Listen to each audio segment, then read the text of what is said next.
I will call the meeting to order for the Parks and Recreation Commission for October 25th, 2017.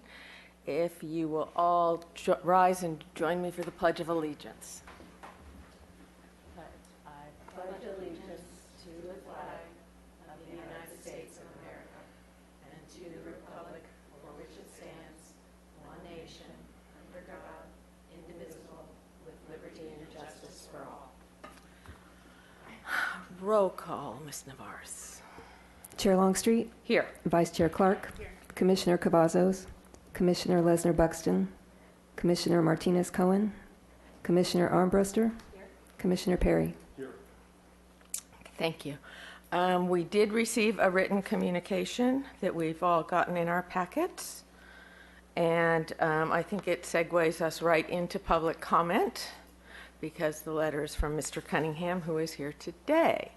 So come on up, Mr. Cunningham, for public comment. Thank you, Madam Chair. Since you've got the letter, I really won't go into it in detail. I just, you saw an appeal, not an appeal, you saw an item, I believe, last month, 735 East Valerio Street, which resulted in the removal of a street tree. We on the Street Tree Advisory Committee felt that the project had gone so far, and it was clear that the project had been approved by ABR, and at the point that we saw it, we had really nothing we were able to do about losing that street tree. The site plan could have been manipulated had the application been reviewed earlier in the process, so that we could have commented before the applicant had spent thousands of dollars in architectural fees to get to the point where they were, and we might have been able to preserve that tree. So I'm simply asking that the Park and Recreation Commission communicate with City Planning and request that they alter the review process so that when an application is received that involves the removal of a setback or a street tree, it's automatically sent to Street Tree Advisory Committee and Park and Recreation Commission before it receives any kind of approval from ABR. I don't think that would result in any lost time in terms of the review process, because it goes to us anyway, but it would go to us earlier, and we may be able to preserve some important trees. I think this is an issue that I would like to see us put on our agenda and work with planning staff, because it does involve two departments. Sure. And that it would be, I think, educational for all of us up here to be informed about the process and how the land use issues go and how the review process. And then that will address the issue, I think. Okay. I look forward to that. Thank you very much. Have a good afternoon. So I will request that staff work with community development to bring that to us in the future. Thank you. Okay. Public. Do I have any other speakers for public comment? This is for any item that is not on the agenda tonight. And seeing no one, I will close public comment. And that brings us to our Youth Council report. And thank you for being so regular and coming. We really do appreciate it. Yep. My pleasure. Is this on? Yeah.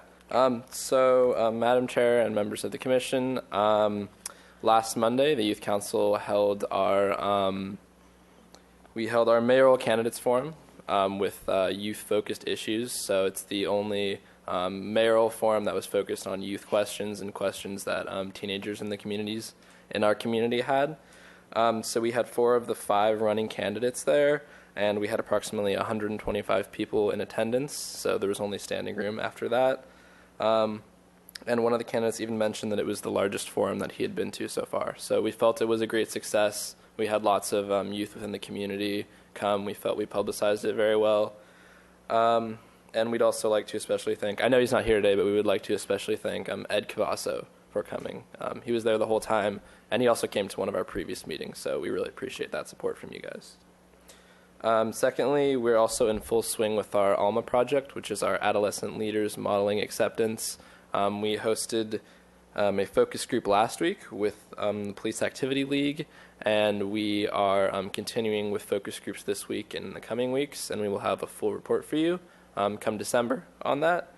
And thirdly, recruitment for Youth Council is also ongoing as of now. We're accepting applications until November 2nd, at 5:30 p.m. So we're hoping if you have any youth or if you know any youth that would be interested in applying, we currently have 5 vacant spots due to some complications when we were in our last process when we accepted people, and then they eventually realized that they couldn't actually, they didn't have the time commitment to be on the council. So we are looking to obviously fill those spots as we are understaffed. And lastly, if you have any other projects that you would like us to know about or have anything you want our help on, we're always within earshot and you can just let us know. So thank you for your time. Thank you very much. What a great turnout at your forum. That is really good. Were the questions mostly focused on youth issues, or did you have a broad... They were mostly focused on youth issues, but there were a few general, health of Santa Barbara kind of questions. But most of them were about youth, and there were also college students there. We partnered with the Santa Barbara City College student government that they have, so we got some city college students there. A lot of questions involving drug use within the community. That's a big teen problem, and a lot of specific teen questions. Yeah. That's great. Super. Great. Thank you so much. Thank you. All right. Now we are to Commissioner Committee Assignment Reports. We'll start with Mr. Perry. Have anything to report? I was not able to attend the arts and crafts this month because of my mother's birthday. Oh, So I took the night off. happy birthday, Mom. I was able to attend the golf committee meeting this month. Seems to be going well. The new, not so new, management company is doing well. There's been a lot of interesting events at the golf course recently, I think. Ms. Clark? I just came from a local coastal program update meeting where city planning talked about the new land use plan that the city's put together to address issues in our coastal zone. That land use plan will be opening up for public comment November 11th, and you can go to the city's website to get more information and go to the My Subscriptions link on the city website to subscribe to more information about the land use plan. There's also a community open house regarding the land use plan on November 11th at the Chase Palm Park Center, 11 to 3. I also attended that meeting, and I would like to encourage commissioners to, if you're interested, attend that meeting. We will have a presentation here on the 15th, and we will be asked for some recommendations. Ms. Clark and I have served on this committee throughout. It's a pretty weighty policy document, as you can well imagine, and it's not a document for a lot of public input. It has been mindfully negotiated with the Coastal Commission and addresses the issues of land use in the coastal zone. So it's not something that we expect to see a lot of, well, I want to move that line over here, or, I don't want my house included in this. This is state level negotiations, but it is an interesting document that affects all of us. And in Santa Barbara, it's an update to a 20-year-old document that did not allow us to apply our new general plan or any of our new zoning ordinances because they did not comply. That we did not have an updated land use policy. So it's a real technical aspect of the city, but it does affect all of us, and it's nice to be aware that it's happening. So November 11th, 11 to 3 o'clock at the Chase Palm Park Center.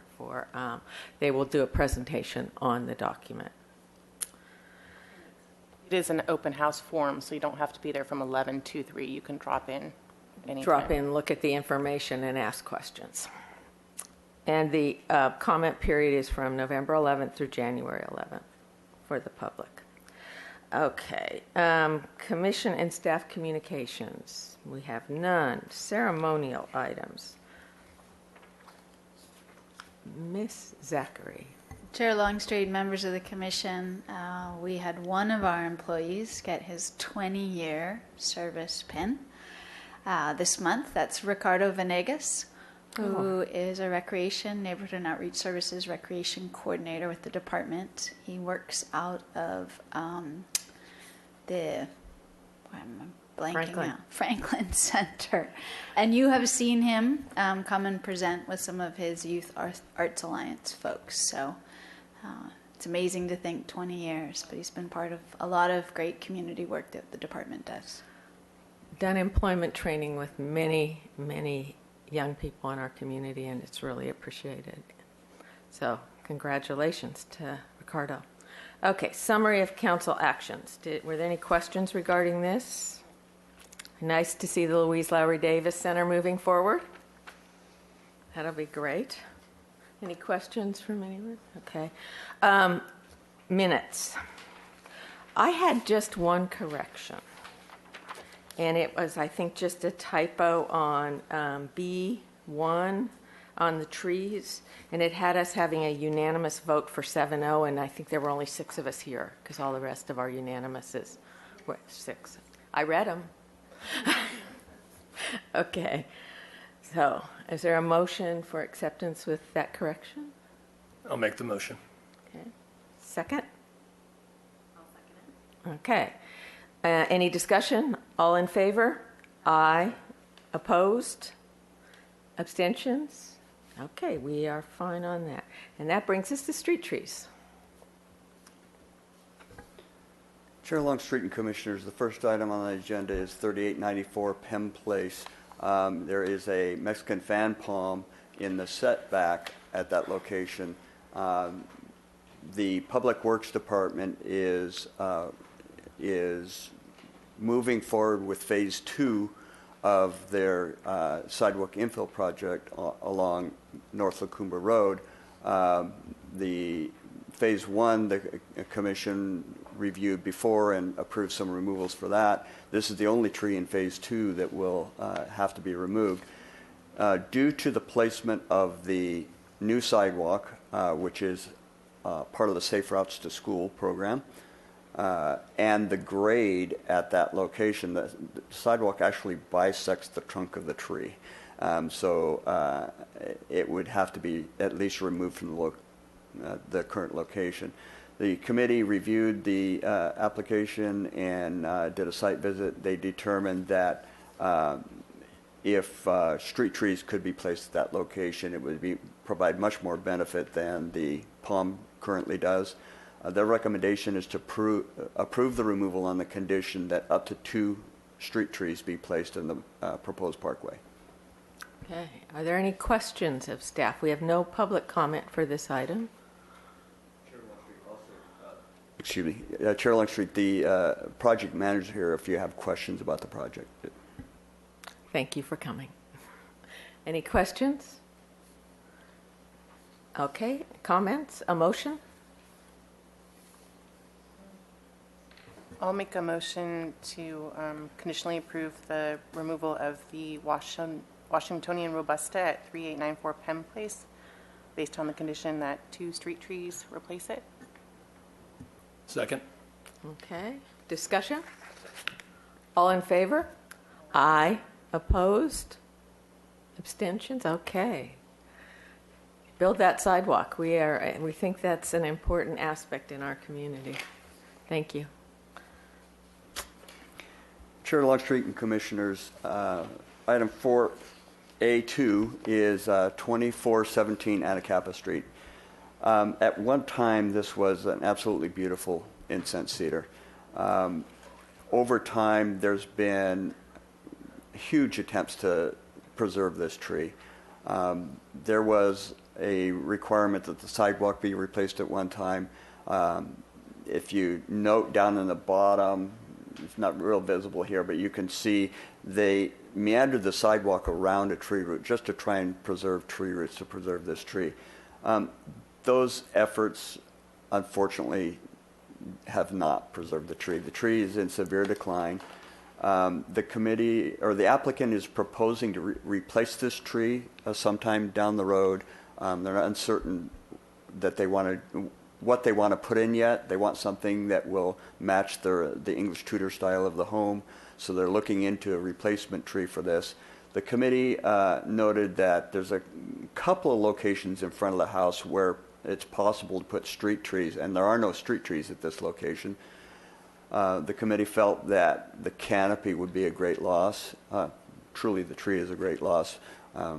But the committee recommends that the removal be approved on the condition that the applicant replace with one street tree at a location to be worked out with staff. The applicant is here, owner is here. She tells me that she's willing to speak if you guys would like her to, but she doesn't want to if you don't need her to. It's okay. Yeah. May I just ask a question? You need to come up to the mic, May Ms. I Frank. just ask a question? I don't know if this is the appropriate time. I assume that the street tree that it would be at our expense, putting it in on the parkway? Yes. Okay. Would that match the street trees that are on that block, have been designated on that block? We can. Okay. Because one next door is a female tree and it drops nasty things to walk on and trip people up, so I would not want a female variety. Any rate, that is fine with us to replace a tree on the parkway, and we will be replacing that tree most definitely on the setback, although it will be set back more so that it doesn't cause a problem in the future. We would just hope that the city would work with us so that we could not have the parkway tree be in conflict with the growth of this tree that we're going to put in on the setback area. And I think that's why it's worded as a area to be determined. Okay. Okay. Very good. Yeah. Thank you so much. I Okay. appreciate that. Thank you for coming. Okay. Are there questions of staff or comments? A motion? I'll make the motion to approve as presented. Okay, so that's a motion to remove the incense cedar at 2417 Anacapa Street and replace with one street tree to be determined. Okay, is there a second? I'll second it. Okay, discussion. All in favor? Aye. Opposed? And that was a beautiful tree. We're really sorry to see. Yeah, but it's a very dead tree. And it's nearly as old as the house, because I have a photo when it was a foot and a half high. Thank you. Okay. Mr. Downey. Chair Longstreet and Commissioners, 4B1 is 707 East Valerio Street. The tall tree in this photo, there's many trees in the photo, but the tall dark tree in this photo is the tree proposed for removal. It's an acacia melanoxylon. It sometimes is called blackwood acacia or black acacia. It has been there many years. There is a sandstone wall separating the tree from the sidewalk, which is raised a couple of feet, and another sandstone wall behind the tree that separates the yard from the front planter. The existing tree is in that small space in between the two and has, over time, as it grew larger, pushed those walls and has caused damage to those walls. The tree is in its infancy in size as far as the trunk diameter. It will only get much bigger than it is. The committee noted that there are several trees behind this tree that would benefit from the removal of this tree, and their recommendation is to approve the removal. Okay, thank you. Questions of staff? Comments? Motion? I'll make a motion that we recommend, we approve the removal of the acacia melanoxylon at 707 East Valerio Street. I'll second it. Okay. Any discussion? All in favor? Aye. Opposed? That passes unanimously. All righty, we are moving right along here. Chair Longstreet and Commissioners, next item is 505 Arroyo Avenue. There is a Coast Live Oak that likely started on its own. It wasn't. It doesn't appear to have been planted in that location. It is adjacent to the water line. You can see the water meter in your photograph there. It is very close to the curb and much smaller than it eventually will be. It's unfortunate that its location is so close to the road. The applicant is proposing to replace it with a small shrubby bush of some kind. The committee determined that due to its poor location, it's unfortunate, but they're recommending that the commission approve the removal of this tree. Okay, questions of staff? So they were proposing just shrubbery, but you're gonna, the recommendation here is for a tree, right? Chair Longstreet, the recommendation is simple approval. There's no condition. No condition, okay. Yes. Was there a reason there was no condition for a replacement tree? The committee determined that other trees in the area on the adjacent property would actually benefit from the removal, as well as the small tree on the left on this photo would benefit from the removal of this tree. Both of those trees just mentioned are in better locations in relation to the road. Thank you. Okay, a motion? I'll make a motion to agree with the Street Tree Committee to remove the tree at 525 Arroyo Ave. Okay, is there a second? Second. All righty. Any discussion? All in favor? Aye. Opposed? Abstentions? That passes unanimously. Okay. Chair Longstreet and Commissioners, the next item is 3360 Bramer Drive. The California redwood in the foreground, in this picture, somewhat in the foreground, adjacent to the palm tree, is in severe decline. The applicant would like to remove it for that reason and the fact that it has two leaders, which can lead to a defect called included bark, which can cause branch failure. I did not observe any current included bark, but it does have the dual leaders there. The committee felt that the removal of this tree is warranted because the other redwood tree then would receive more sunlight, and it would be a benefit to the community because of the unsightliness of this particular tree. So their recommendation is to approve the removal. Okay. Questions or comments of staff? A motion. I'll make a motion that the commission approves the removal of the California redwood at 3360 Bramer Drive. Second that. Okay. Any discussion? All in favor? Aye. Opposed? Abstentions? That passes unanimously. Thank you. Okay. Chair Longstreet and Commissioners, the next item on the agenda is street tree designation for the 21 and 2200 blocks of Alameda Padre Serra. A few months ago, we reviewed a tree removal application at 2109 Alameda Padre Serra. The committee felt that if the white orchid tree were to be removed, they would like the street trees replaced. That was your action on the item. The current designation is Hong Kong orchid tree, which requires a lot more water than we have available in these poor soils along Alameda Padre Serra. They determined they would like to review the designation here due to the poor soils and the needs for water for the existing designated tree. After some discussion and review of plants, they determined that both the Santa Cruz Island ironwood and the tan bark oak would do well in these poor soils in this area, and both are very drought tolerant. Both are somewhat native to the area.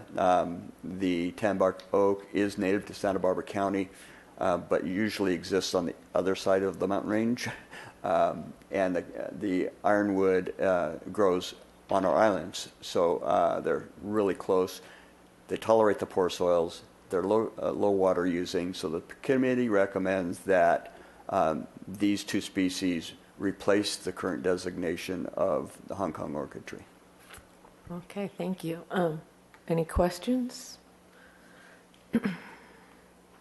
They look to be a more appropriate size tree for that area too. Not, is that? Chair Longstreet and Commissioners,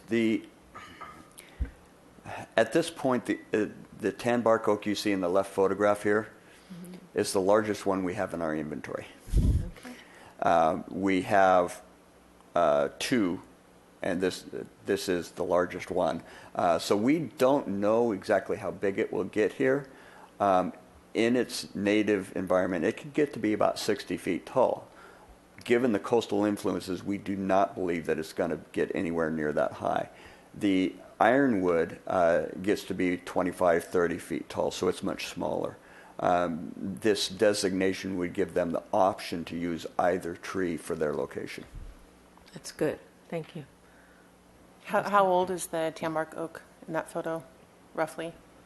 Chair Longstreet and Commissioner Clark, that tree's been in the ground, planted as a 15-gallon, about 6 years. Okay. Thank you. Any other questions of staff? How about a motion? I'll make a motion to agree with the street tree designation change for 21 to 2200 block of Alameda Padre Sierra. Okay, to the Santa Cruz Island ironwood and tan bark oak. Right? Second. Okay. Discussion. All in favor? Aye. Opposed? He passes unanimously. There. That's brings us to the end of trees. We have rocketed through today. I believe that brings it to our director's report. Chair Longstreet and Commissioners, you have a few items in your report this month. The first one relates to National Public Lands Day. Probably feel like we hear about trails a lot. Well, it's kind of that season. Starts in April, ends in September. And in terms of the three public trail maintenance events that the city, the county, and the Forest Service host, co-sponsor. I've mentioned before, and it's been documented before, we're not the only ones out there. In fact, that's what we do. It would be great if we could do more, but there are volunteer trail organizations that really play a significant role in maintaining our front country trails. For this one, the focus was on Tunnel Trail, the ever popular Tunnel Trail, and the need for brushing and widening the trail. Steep, as you can imagine, there's all sorts of issues that occur over time. And we had 18 volunteers plus 5 staff, and they got a tremendous amount of work done, including our Commissioner Clark, who actually, as I think we said in our last trail presentation, is probably one of the trail volunteer stars that we have, in that she consistently shows up and I believe leads groups now because she's a pro, which is pretty awesome, because that's really what makes it successful, because anybody can show up and not have a lot of experience, and they're led by someone with experience. They get treated to lunch, some cold drinks afterwards, and I understand we're working on the swag that we get too. So not only REI, but I think Patagonia is beginning to step up and recognize the volunteer work that goes on. And that's really, as we all know, there's only so much paid people can do, and volunteerism really gives back to the community in a tremendous way. which leads us to our Community Cleanup Day. This is something that the city's been doing under the auspices of Looking Good Santa Barbara for a number of years. Looking Good Santa Barbara is organized through the Environmental Services program of the city, but it really involves public works staff, parks and recreation staff, including forestry, parks, creeks. Often, a lot of the volunteers are from church groups, but there are also people that come out that are associated with other community groups and community centers. And we often go back to the same places and places on the west side and places on the east side that get tremendous use by people and therefore often reflect that tremendous use and need to be cleaned up. It was a successful day. You spoke a little bit, Commissioner Armbruster, about what's going on at the golf course. It's not so new. It's sort of still a little bit new. We've completed our first year, heading into the second quarter of our second year with our new golf operations team. And a lot of new programs have been designed and implemented to both grow the game of golf, but also just to raise the community's awareness that the golf course is a community asset. You don't have to just play golf to go there. You can watch a movie now, or you can trick or treat. You can also eat at the restaurant, which everyone's known about for a long time. And then or you can have an Easter egg hunt. And then there is the very popular Glow Ball event, which I would encourage commissioners to, if you want to learn more, we have 3 of our department managers that participate in this event. Mark Sewell, Santos Escobar, and Rich Hanna, and I'm sure they'd give you a tutorial in the future if you so wished. Sounds like it's a lot of fun. I think they'll be playing more now that the days are shortening. It gets dark earlier. So great way to expand the use of the golf course for all of the community. And then lastly, the Cabrillo Pavilion renovation project and campaign is still getting its legs underneath it, but we've made a lot of progress, and I'll have a more detailed report in the November meeting that you have. We've been working on developing a volunteer leadership team, outreach materials, developing funding guidelines and naming opportunities. The Park Foundation's been engaged in that. We mentioned to the Commission the naming opportunities that were developed preliminarily back in June. Essentially moving forward with those to Council next Tuesday, and I'll be sure to forward you the staff report and you can see where we're going with that.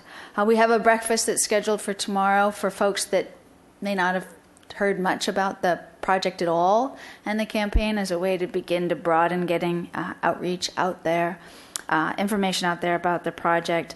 And then in November and December, we'll have a lot more events, so I'll be able to give you kind of a laundry list of opportunities to participate as we move forward.